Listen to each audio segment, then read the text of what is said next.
want to get you across some other breaking news that we've been following in the last hour. Confirmation from the ANC in KwaZulu-Natal that its former chairperson, Premier Sihle Zikalala, has now tendered his resignation as the leader of government in the province. The ANC has accepted his resignation. It says, with great pain and difficulty. Let's talk further about this with our politics editor, Lukhanyo Calata, who's with me here on set. Lukhanyo, good to see you. So, pain, great pain and difficulty, but this is not entirely unexpected, is it? No, it's not unexpected at all, Temegile. Good afternoon. Look, we knew from the ANC's policy conference last week already that Zikalala had a conversation with President Cyril Ramaphosa wherein he had indicated that he might be stepping down. What we understanding from the ground is that he's afraid, he was afraid basically that this new PEC and the new leadership in KwaZulu-Natal would humiliate him.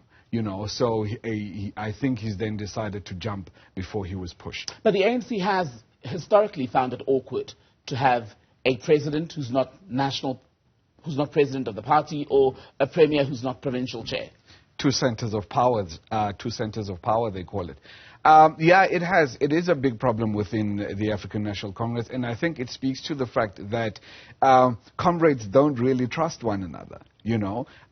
For instance, President Cyril Ramaphosa did not trust that Jacob Zuma would be able to steer the country as president, even though Ramaphosa was president of the ANC. Zuma didn't trust that Thabo Mbeki would be able to steer the country in the manner in which he thought was good when Zuma was elected president in 2007. So we are seeing this thing that's playing out, and it's quite ugly, and it speaks to the fact that there's no real preparation for I'm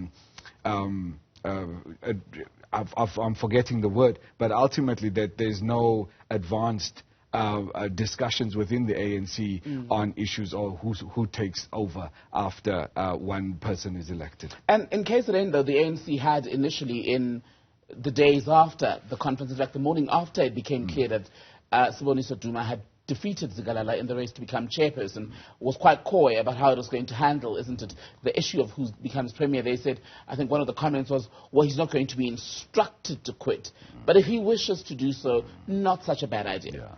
Well, I mean, it was always going to happen, and I think the fact that Zikalala did not even make it into the PEC of the ANC in KZN is quite problematic and quite telling for the party there.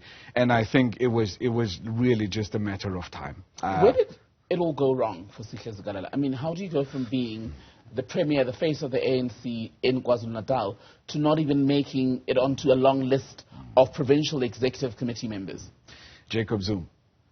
I think Sihle Zikalala, once he took over, he was always seen as someone who allowed the new leadership, the Ramaphosa leadership, to victimize Jacob Zuma, to treat him in a manner that was unfit to treat a former president of both the ANC and, of course, the country. So, I think the Siboniso Duma and their slate, they really campaigned on this I don't want to say tribal ticket, but they really campaigned on the Jacob Zuma ticket to say that he was treated unfairly. And anyone then seen to be anyway related or close to President Cyril Ramaphosa had to then be moved out of the way so that the party can do what it can to protect President Jacob Zuma, former president.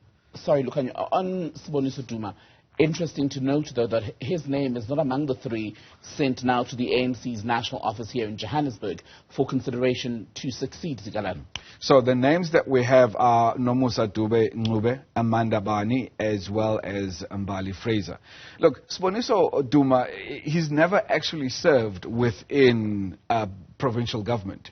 So it would be, I think, a step too far to take someone who has got no understanding of how government actually, even if it's provincial government, how provincial government or government works, and then catapult him into the highest office in the province. I think that would be catastrophic. So this move that, that the ANC is proposing is probably the best one, because it will cause the least amount of disruption, at least for the people of KZN, in terms of delivery from the provincial government. So you talk about being in provincial government. Nomusa Dube is by far the most prominent of these three names in terms of people who served. She's been MEC, I think, for close to well over a decade in KwaZulu-Natal, hasn't she? Yeah, and I suspect that she would be the one, that holds the seat, because I'm sure should the African National Congress retain the province in 2024, there is no doubt that Usbonso Duma would then take up that position, because then he's both party leader as well as premier. So all of the power is consolidated within the one office. And we're expecting to hear from the soon-to-be former premier this afternoon? Yeah, 3 o'clock, that's what we're told. And we expect, obviously, for him to then make the announcement official. It's telling, though, that the ANC in KZN issued this statement before he actually speaks, because for me, the way that I read it is they want to make it clear and for everybody to understand that actually, yes, he has resigned, but, he was forced into that position. Controlling the narrative, as basically, yes, sir. Newzroom Afrika politics editor Lukhanyo Calata will touch base with you again around 3 o'clock when we get that briefing by the soon-to-be former premier of KwaZulu-Natal, Sihle Zikalala. Confirmation today from the ANC that he's tendered his resignation in the last 24 hours.